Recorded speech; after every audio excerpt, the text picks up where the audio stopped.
chapter 15.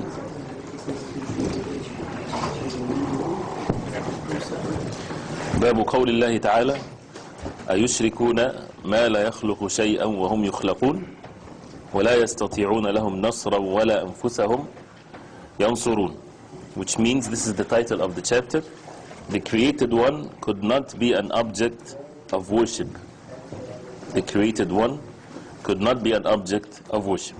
This is part of a verse. Allah subhanahu wa ta'ala said, do they attribute as partners to Allah those who created nothing but they themselves are created? No help can they give them, nor can they help themselves. So again, this is in the sequence of the chapters that talks about the falsehood of associating partners with Allah subhanahu wa ta'ala, and that the creation can never be sought and can never be worshipped in the permissible sense. Why? Because worship is only to Allah subhanahu wa ta'ala, and anyone that would make a ibadah, any ibadah to other than Allah subhanahu wa ta'ala, then this is considered to be the worst injustice that a person can commit. As the verse clearly says, أَيُشْرِكُونَ مَا لَا يَخْلُقُ شَيْئًا وَهُمْ يُخْلَقُونَ. How can they do that when Allah subhanahu wa ta'ala is the creator of all things? How can a person turn to a creation of Allah, seeking help from a creation of Allah in a matter that only Allah subhanahu wa ta'ala is capable of doing? So we learn from this verse, as we heard, that a shirk or associating partners with Allah, major or minor, is false from its origin. Why? Because it's something that has to do to attachment to a human being, to a creation of Allah, and the creation of Allah are in need of Allah by default. They are in need of Allah subhanahu wa ta'ala. No creation of Allah, no matter how much this creation of Allah is virtuous, angels or the prophets of Allah, anyone, righteous people, they are all in need of Allah subhanahu wa ta'ala. So if they are all in need of Allah subhanahu wa ta'ala, that means they are not to be worshipped, they are not to be turned to, they are not to be made sujood to, made dua to, or made nadhr, vow to, or slaughtering to, or seeking help from isti'adha, or istighatha, or dua, or anything. All of these acts of worship has to be to Allah subhanahu wa ta'ala alone, as is clearly mentioned in the verse and others. And that Al-Khaliq, the creator, he's the one that deserves to be worshipped. And this way of the Quran, it's good for the Muslim even to learn in matters of da'wah.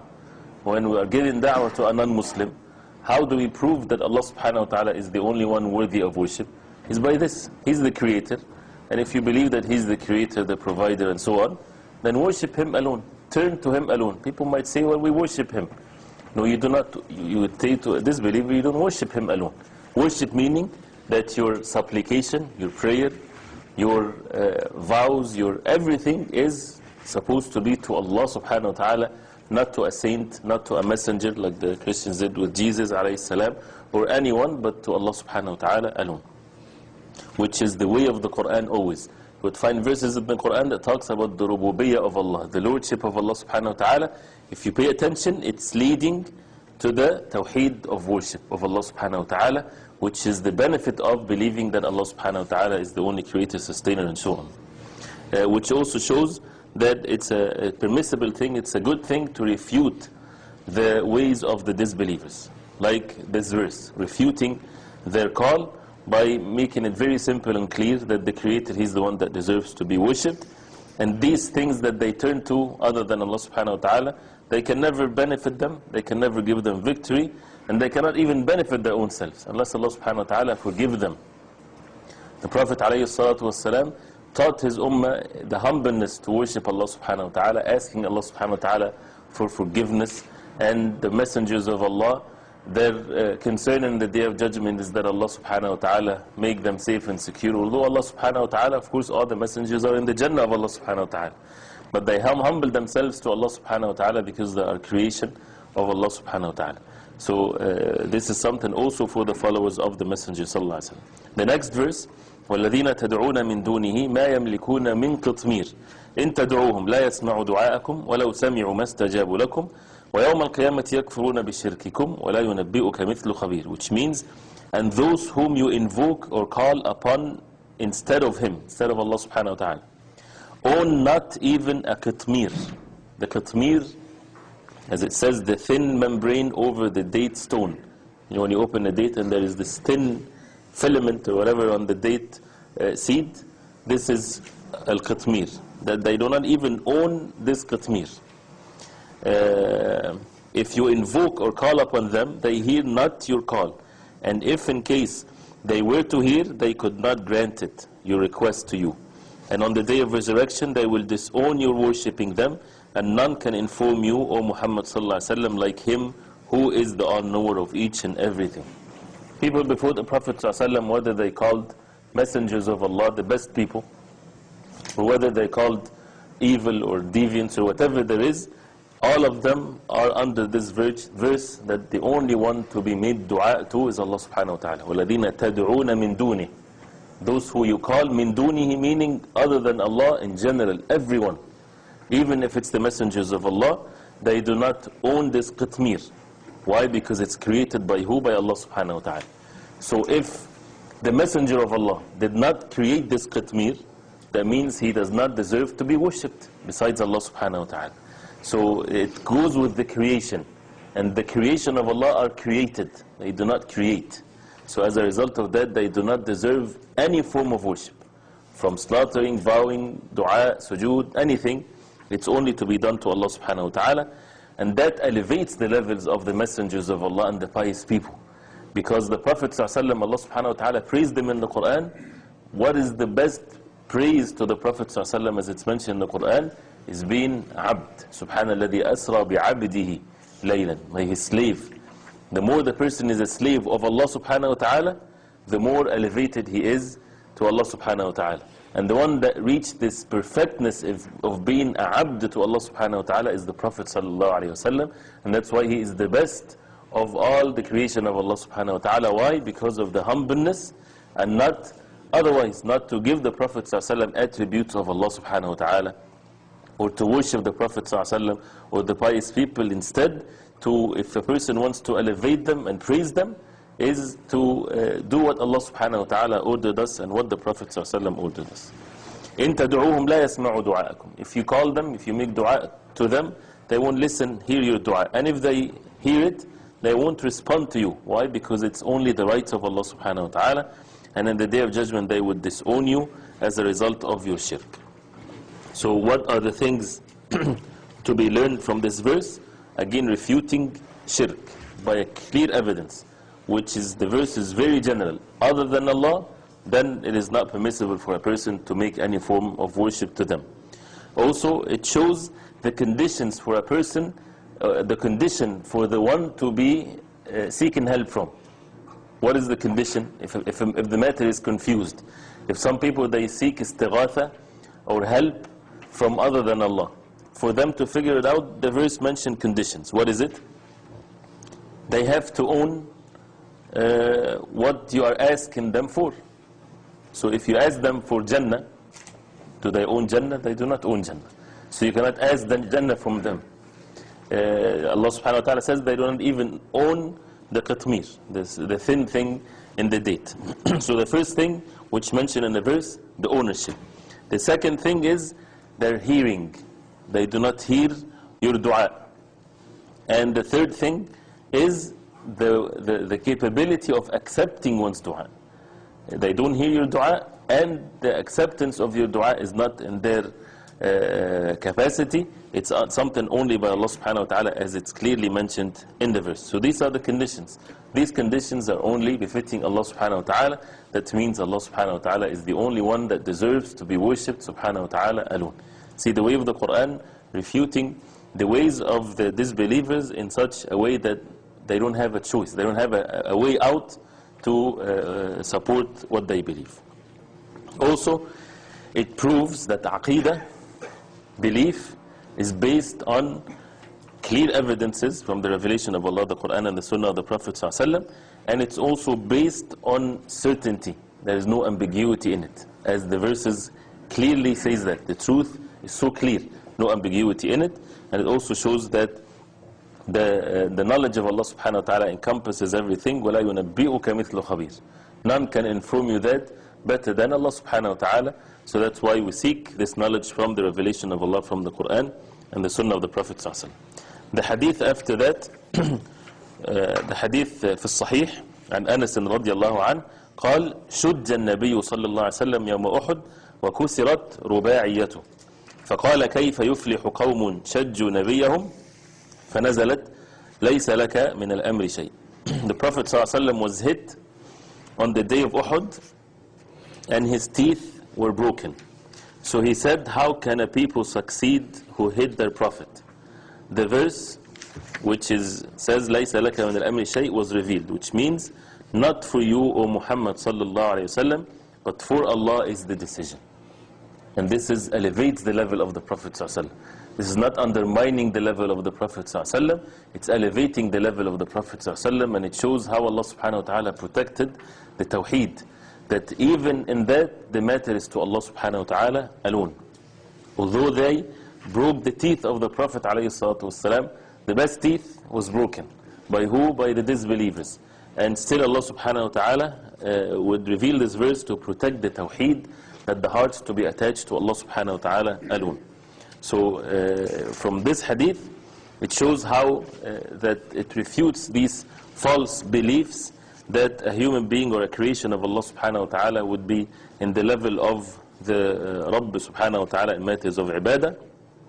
And it also proves that the prophets of Allah, they go through pain and calamities. And this is mentioned in the Quran and the hadith of the Prophet ﷺ, that the most people get tested are the messengers of Allah.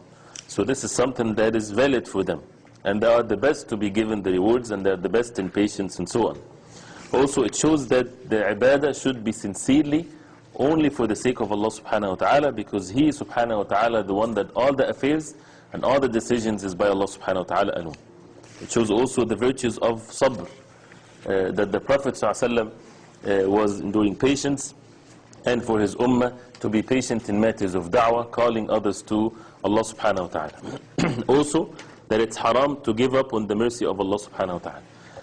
That no matter how much calamities and distresses and so on, a person should have the good expectations of Allah subhanahu wa ta'ala, and to witness the wisdom of Allah subhanahu wa ta'ala. The Prophet ﷺ, that would happen to him in the battle of Uhud, and he's the messenger of Allah. Allah subhanahu wa ta'ala is capable of giving victory to the Prophet ﷺ from the first day. By why all of this happened in the life of the Prophet ﷺ, for the qadar and the wisdom of Allah subhanahu wa ta'ala, and for the great meanings that come as a result of that, the patience and the struggle, and these types of good acts of worship would never be there if just the victory comes in a blink of an eye. But this is the sunnah, this is the way of Allah subhanahu wa ta'ala that never misses. But when people are not aware of these ways of Allah subhanahu wa ta'ala, they give up. They see the status of the Muslims or whatever is such a bad way, they say that it's never going to happen. So this is by itself is a sin. When a person give up on the mercy of Allah, this is a sin by itself, because Allah subhanahu wa ta'ala is the most wise, and He promised the believers that they will be victorious. The next hadith يقول وفيه أي في الصحيح عن ابن عمر رضي الله عنهما أنه سمع رسول الله صلى الله عليه وسلم يقول إذا رفع رأسه من الركوع في الركعة الأخيرة من الفجر اللهم لعن فلانا وفلانا بعدما يقول سمع الله لمن حمد ربنا ولك الحمد فأنزل الله ليس لك من الأمر شيء. That another narration to this hadith, and this hadith is in Bukhari, that Ibn Umar radiallahu anhuma, he said he heard the Messenger sallallahu alayhi wasallam say when he raised his head from ruku' in the last rak'ah of the Fajr prayer, he said, Allahumma la'an fulanan wa fulanan, O Allah, curse so and so. Then Allah revealed, laysa laka min al-amri shay, meaning not for you, O Muhammad sallallahu alayhi wasallam, but for Allah is the decision. So this is another narration, and the verse, one verse can have more than reason or sabab nuzul, meaning more than reason for it to be revealed, not just one. So the first narration is authentic, and the second narration also is authentic, and this is shows, of course, the many benefits that we can learn, and there's another, even a third one, as it would come inshallah ta'ala. The Prophet ﷺ, as we heard, that he said that alayhi salatu wasalam, after raising his head from ruku' in Salatul Fajr, the issue of the qunut of Fajr, and this has differences of opinion, of course, among the ulama, but this is not the subject of mentioning that. But for sure the Prophet ﷺ did that, as it's mentioned in this hadith of Sahih al-Bukhari. And al-la'n meaning to be kicked out of the mercy of Allah. And this is what the meaning of it. And the point of the hadith is that it's only Allah subhanahu wa ta'ala is the one that the decisions are belonging to Allah subhanahu wa ta'ala alone. That means the heart should be attached to Allah subhanahu wa ta'ala alone. And that shows the permissibility of making dua against the disbelievers, and also the permissibility of mentioning them by name. The Prophet ﷺ, after that, when something would happen and he would make the dua of al-qunut onto the disbelievers, instead of saying Allahumma mal'an fulanan or Allah curse so and so, he would say Allahumma alayka bi fulan. He would say, oh Allah, what's alayka bi fulan means? Upon him, but not curse. That means as if you're saying, upon them the curse. no, the curse is not there. Allahumma alayka bi fulan. Huh? Get him. Yani, Allah subhanahu wa ta'ala is the one to take care of them. Allah deal with them. Deal with them. Now, so instead of saying Allahumma mal'an fulan, because of the ayah was revealed, the Prophet ﷺ was forbidden of that. Instead, he would say, when the disbelievers killed the huffaz, those who memorized the Quran, the Prophet ﷺ made dua against them for a month, as it's mentioned in Sahih al-Bukhari, and he would say, Allahumma alayka bi ra'al, Allahumma alayka bi dhakwan. He would mention the name of the tribes, Allahumma alayka bi, meaning, oh Allah, take care of them, instead of cursing them directly. And it shows the issue of al-qunut again, inshallah ta'ala. The next one, which is, it says another narration, يدعو على صفوان بن أمية وسهيل بن عمرو والحارث بن هشام فنزلت ليس لك من الأمر شيء. He sallallahu alayhi wa sallam invoked Allah against Safwan ibn Umayyah and Suhail ibn Amr and al-Harith ibn Hisham. And after that Allah subhanahu wa ta'ala revealed the same verse, not for you, O Muhammad sallallahu alayhi wa sallam, but for Allah is the decision. And the amazing qadr of Allah subhanahu wa ta'ala, that these three, those who the Prophet sallallahu alayhi wa sallam made dua against them in the battle of Uhud, they all became Muslims. So this is a lesson, and this is also to show the power of Allah subhanahu wa ta'ala, and Allah subhanahu wa ta'ala teaching the ummah of the Prophet alayhi salatu wasalam that all the matters are to Allah subhanahu wa ta'ala. The next hadith يقول وفيه عن أبي هريرة رضي الله عنه أي في الصحيحين in البخاري ومسلم, that he said قام رسول الله صلى الله عليه وسلم حين أنزل عليه وأنذر عشيرتك الأقربين فقال يا معشر قريش أو كلمة نحوها اشتروا أنفسكم لا أغني عنكم من الله شيئا يا عباس بن عبد المطلب لا أغني عنك من الله شيئا يا صفية عمة رسول الله صلى الله عليه وسلم لا أغني عنك من الله شيئا ويا فاطمة بنت محمد سليني من مالي ما شئت لا أغني عنك من الله شيئا. Which means Allah's Messenger sallallahu alaihi wasallam stood up when it was revealed to him, وَأَنذِرْ عَشِيرَتَكَ الْأَقْرَبِينَ, which means, and warn your tribe, O Muhammad sallallahu alaihi wasallam, of near kindred.